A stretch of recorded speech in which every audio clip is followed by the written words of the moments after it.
আসসালামু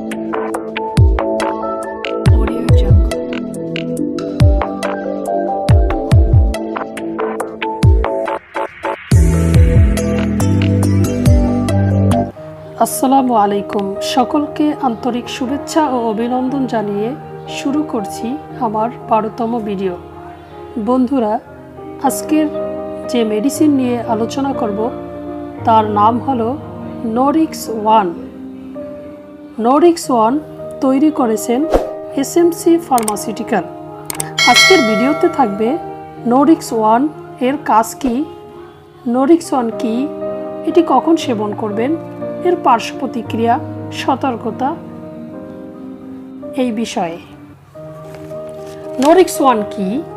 নোরিক্স ওয়ান মহিলাদের জন্য মুখে খাওয়ার জরুরি বা এমার্জেন্সি গর্ভনিরোধক বড়ি, যা অরক্ষিত যৌন মিলনের 72 ঘন্টার মধ্যে গ্রহণ করলে গর্ভধারণ রোধ করা যায়। নোরিক্স ওয়ান নিয়মিত জন্মবিরতিকরণ বড়ি হিসাবে ব্যবহার করা উচিত না বা যাবে না।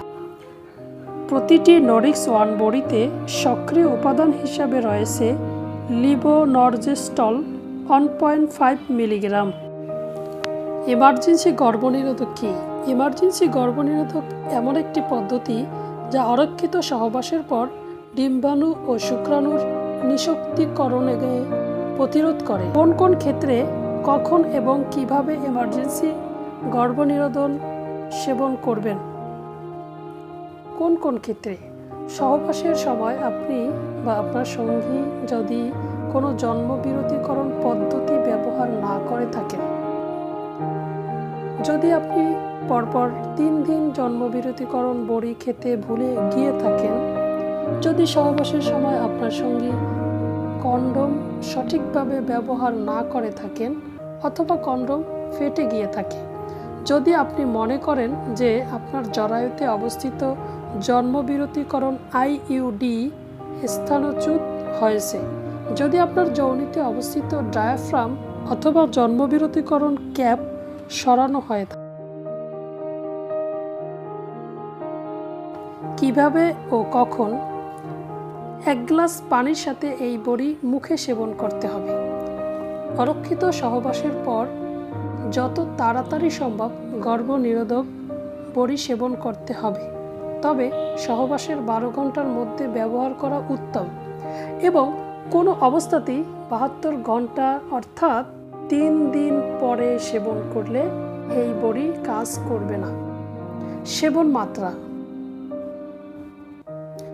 এই চিকিৎসায় একটি বড়ি সেবন করা প্রয়োজন। এবার আসুন সাবধানতা। নোরিক্স ওয়ান কখন ব্যবহার করবেন না? যদি এই বড়ির অন্যান্য উপাদানে আপনার সংবেদনশীলতা থেকে থাকে। নোরিক্স ওয়ান ব্যবহারে বিশেষ সতর্কতা বা সাবধানতা: ইমার্জেন্সি গর্ভনিরোধক বিশেষ অবস্থায় ব্যবহার করা উচিত, কারণ নোরিক্স ওয়ান ব্যবহারের প্রতিবারই গর্ভনিরোধ নাও হতে পারে। নিয়মিত ব্যবহারে হরমোনের মাত্রা বৃদ্ধির পরামর্শযোগ্য নয়। নোরিক্স ওয়ান নিয়মিত জন্মবিরতিকরণ বড়ি নয়। নোরিক্স ওয়ান ব্যবহারে মাসিক স্রাব সাধারণত স্বাভাবিক এবং কাঙ্ক্ষিত সময় হয়। ক্ষেত্রে বিশেষ মাসিক স্রাব নির্ধারিত সময়ের আগে বা পরেও হতে পারে। এই ওষুধ খাওয়ার পর যদি নির্ধারিত সময় অস্বাভাবিক রক্তক্ষরণ হয় অথবা ঋতুস্রাব যদি 5 দিন পিছিয়ে যায়, সেক্ষেত্রে প্রেগন্যান্সি টেস্ট করে নিতে হবে।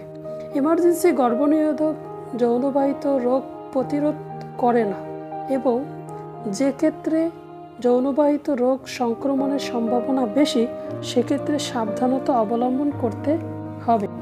পার্শ্ব প্রতিক্রিয়া: অন্যান্য ওষুধের মতোই এই ওষুধেও কিছু মানুষের ক্ষেত্রে অস্বস্তিবোধ হতে পারে, এই যেমন বমি বমি ভাব, ঝিমুনি ভাব, অবসন্নতা, মাথা ব্যথা, পেটে ব্যথা, স্তনে ব্যথার অনুভূতি, যৌনিপথে রক্তক্ষরণ, সঠিক সময় পিরিয়ড না হওয়া, পিরিয়ডের সময় অতিরিক্ত রক্তস্রাব যাওয়া।